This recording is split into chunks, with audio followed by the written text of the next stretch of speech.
Hi, Gene here with today's thought. One of the reasons that you should watch this vlog is because I often come up, or at least sometimes come up with insights that you don't get or hear or read or see anywhere else. And this is going to be one of those days, and one of these thoughts.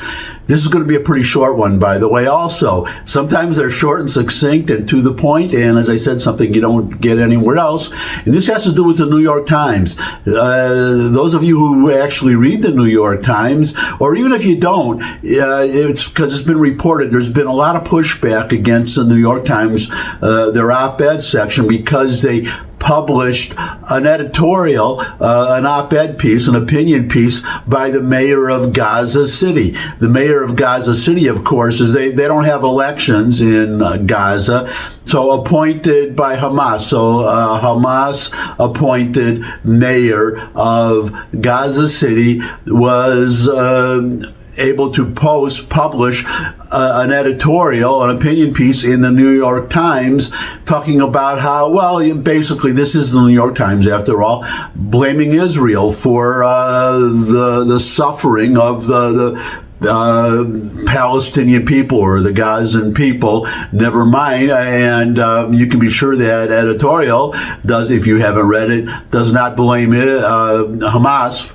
for any of this suffering.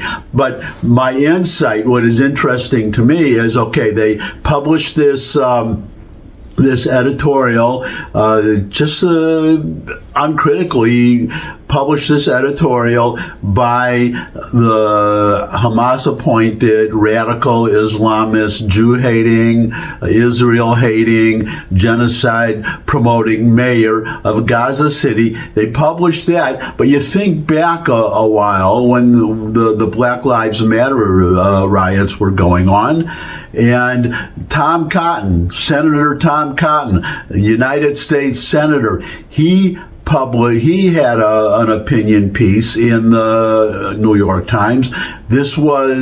He was arguing at the time, because you had all these riots, that the National Guard should come in, or the U.S. military should go in to restore order. And what happened because of that? This opinion piece, what was the result of this opinion piece by a Republican, a United States Republican senator?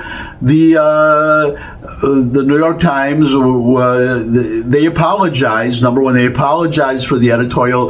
The editor who published, who allowed the editor of the op-ed section, was pushed out, had to resign. He actually wrote a very long article about the bias at the New York Times.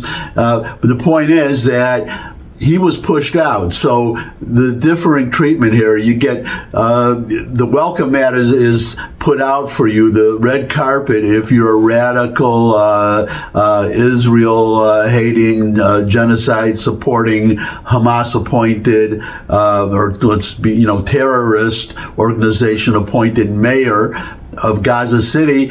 The red carpet is put out for you, but a United States senator, Republican senator, dare to publish something by a Republican senator, and the editor could be fired. So that's my thought for today. Put that in your pipe and smoke that.